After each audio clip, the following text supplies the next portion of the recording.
जरा ये खबर भी देखिए, ईरान से अभी अभी आई खबर, बहुत महत्वपूर्ण खबर। ईरान अमेरिका टेंशन के बीच बहुत बड़ी खबर। इजराइल में स्थित रूसी दूतावास से अपने लोगों को निकाल रहा है रूस।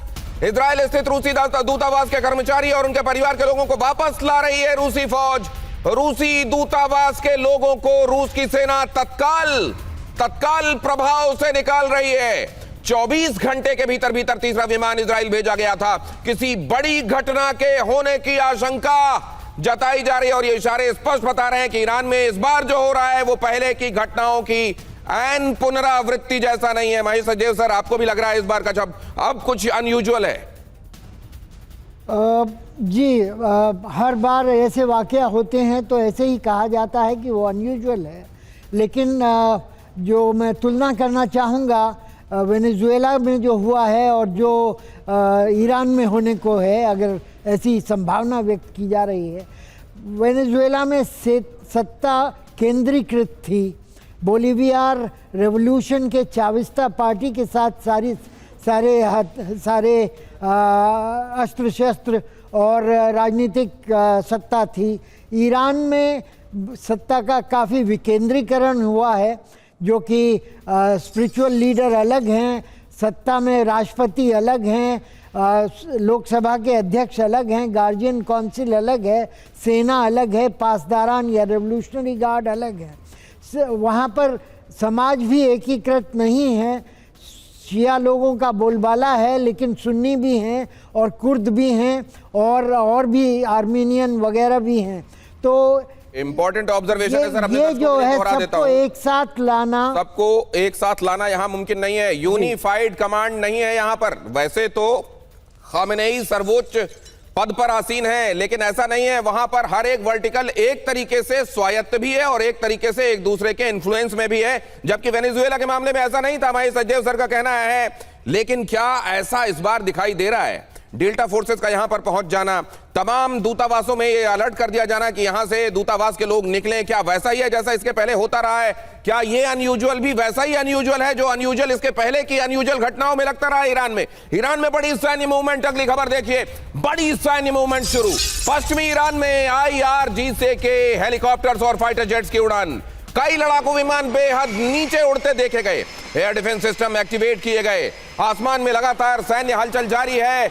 बड़े हमले की तैयारी में है ईरान। एक और पर्सपेक्टिव कर्नल शैलेंद्र, उसके फौरन बाद आपके पास ब्रजेश जी, आपके पास आ रहा हूं। यूरोप कैसे देख रहा है इसके बाद, ये भी हमको जानना है। और जरा देखिए, ये जब मैं कह रहा हूं इस बार की स्थितियां, ईरान में प्रदर्शनों के पीछे अमेरिका है क्या, और क्या इसमें अब कहीं कोई संशय रह गया है अब ये, या फिर ये खुली किताब है? अब नकाब की बात ही नहीं है, चेहरा पूरा नुमाया हो रहा है। क्या हो रहा है आप देखिए जरा। ईरान सरकार का आरोप, प्रदर्शनों के पीछे अमेरिकी समर्थन। ईरान सरकार यह कह रही है जो कुछ भी चल रहा है यह स्वतः स्फूर्त नहीं है, हमारे नागरिक नहीं है, हमारे नागरिकों में कुछ लोगों को चयनित करके भड़काया गया है। अब जरा देखिए, आर्थिक दबाव से ईरान की जनता में असंतोष और गुस्सा बढ़ा। ईरान पर ट्रंप प्रशासन ने कड़े प्रतिबंधों से आर्थिक संकट बढ़ाया। आर्थिक दबाव से ईरान की जनता में असंतोष और गुस्सा बढ़ा। ट्रंप खुले तौर पर ईरानी सरकार के विरोधों का समर्थन करते रहे हैं। अमेरिकी बयान से प्रदर्शनकारियों का हौसला और बढ़ा कि हमको तो बैकिंग मिल रही है, कोई बात नहीं, अगर हमारे साथ ट्रंप है तो हम देख लेंगे फिर। ईरान इसे तख्ता पलट की साजिश मान रहा है कर्नल शैलेंद्र। तो ये हर एक इसका हर्फ अमेरिका ने ही लिख दिया, या असल में लिखा तो अमेरिका ने, लेकिन उसके लिए कागज मुहैया कराने का काम खुद ईरान ने किया है? देखिए, मैं बड़े जिम्मेदारी से कह पाऊंगा, आप किसी भी अपराइजिंग, तख्ता पलट, कुछ भी ले लीजिए, अगर आपको डीप स्टेट उसमें ना मिले तो आप जो सजा बोले मैं लेने को तैयार। American deep state, it has to work. अच्छा, दूसरी बात, ईरान के केस में तो वो वर्बली बहुत ज्यादा ओपन है इस बात के लिए। और अब जब आप डेल्टा फोर्स बता रहे हैं ना, डेल्टा फोर्स जब आती है तो बताकर नहीं आती है। ये जो यूएस का जो स्टंट है वो यही है कि प्रेशर बिल्डअप हो रहा है। वहां की पब्लिक को पता चल रहा है कि भाई देखिए, एक बॉर्डर के पास कुछ हो रहा है हरकत, और ये इवन ईरान के लिए इंडिकेशन है कि देखते हैं भाई आप क्या करोगे, क्योंकि आप बोलते हो कोई बयानबाजी करोगे तो भी हम इस पर प्रीएम्प्टिव स्ट्राइक करेंगे। क्या प्रीएम्प्टिव स्ट्राइक करोगे? उन्होंने तो बोल दिया है कि अगर आपने अपनी जनता के ऊपर फोर्स इस्तेमाल करी तो हम इंटरवीन करेंगे। अब आप करिए अटैक। कौन सा अटैक करेंगे आप? देखिए, अटैक करना जरूर पॉसिबल है, सस्टेन कितना कर पाओगे? क्या आपके पास वो काबिलियत है कि यूएस इजराइल दोनों के ऊपर आप स्ट्राइक करते चले जाओ, जीत जाओ?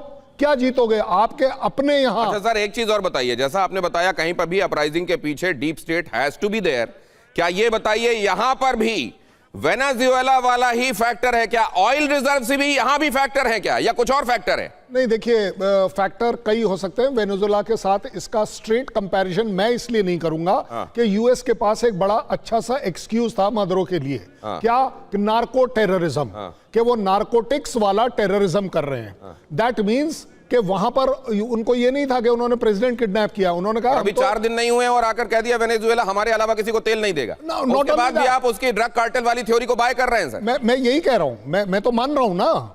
उससे भी बड़ी बात, ये सिर्फ ऑयल का मामला नहीं है। आप जब दुनिया आपकी बात पर पूर्णिमा जी भी कुछ जोड़ना चाह रही है ब्रजेश सर के पास और हैदर हयात खान के पास अभी एक बार भी नहीं जा पाया हूं, माफी के साथ। बस फौरन आपके पास आ रहा हूं। यह खबर बता दूं, वेनेजुएला पर जोर जबरदस्ती कर रहे हैं ट्रंप। वेनेजुएला के सामने ट्रंप ने कई शर्तें रखी। चीन, रूस, क्यूबा से रिश्ते तोड़ने का दबाव बनाया। वेनेजुएला का पार्टनर कोई और नहीं होगा, ट्रंप ने कहा। वेनेजुएला से कारोबार सिर्फ अमेरिका करेगा, ट्रंप ने यह भी कहा। अब जरा ये भी देखिए, ये खबर भी देख लीजिए। नेक्स्ट बहुत इंपॉर्टेंट खबर, वेनेजुएला के बहाने बेनकाब हुए ट्रंप। ट्रंप की नजर वेनेजुएला के पूरे तेल भंडार पर थी। ट्रंप ने कहा 3 से 5 करोड़ बैरल तेल देने को तैयार वेनेजुएला। प्रतिबंधित उच्च गुणवत्ता वाला तेल देगा वेनेजुएला। ड्रग की बातें ही होना बंद हो गई हैं, तेल ही तेल हो रहा है। सुबह से लेकर शाम तक तेल जपा जा रहा है।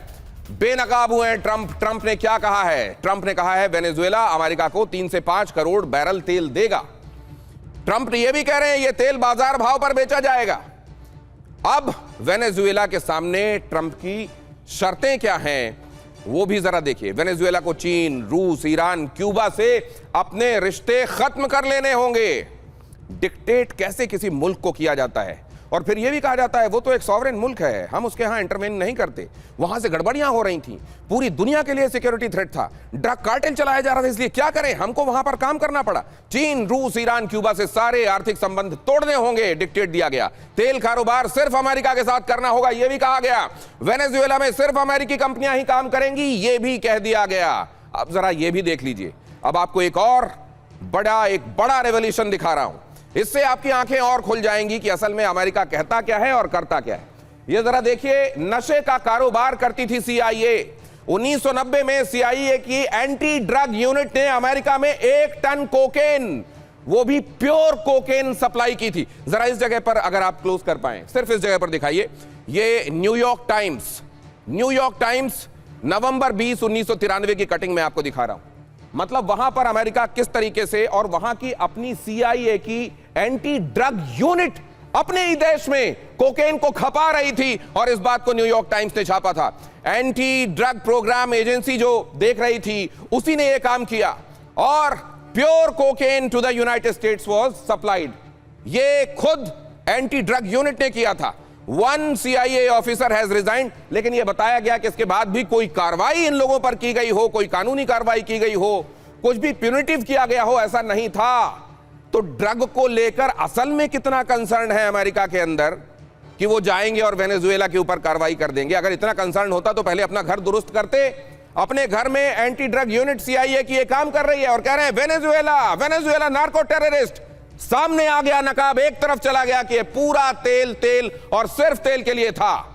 ये जो मैंने आपको दिखाया, ये कोकेन वेनेजुएला में छापेमारी के दौरान बरामद की गई थी। सीआईए की एंटी ड्रग यूनिट को वेनेजुएला में एंटी ड्रग ऑपरेशन में लगाया गया था। दावा किया गया कि 1 टन कोकेन अमेरिका में ही बेची गई। घटना के सामने आने के बाद सीआईए ने इसे साजिश नहीं, लापरवाही बताया। इस मामले में एक सीआईए अधिकारी सस्पेंड किया गया, दूसरे अधिकारी पर भी एक्शन लेने की बात हुई थी। 1993 में न्यूयॉर्क टाइम्स ने इस खबर को प्रमुखता से छापा था। यह है वहां की हकीकत। पूर्णिमा नाथ जी, आपका कमेंट।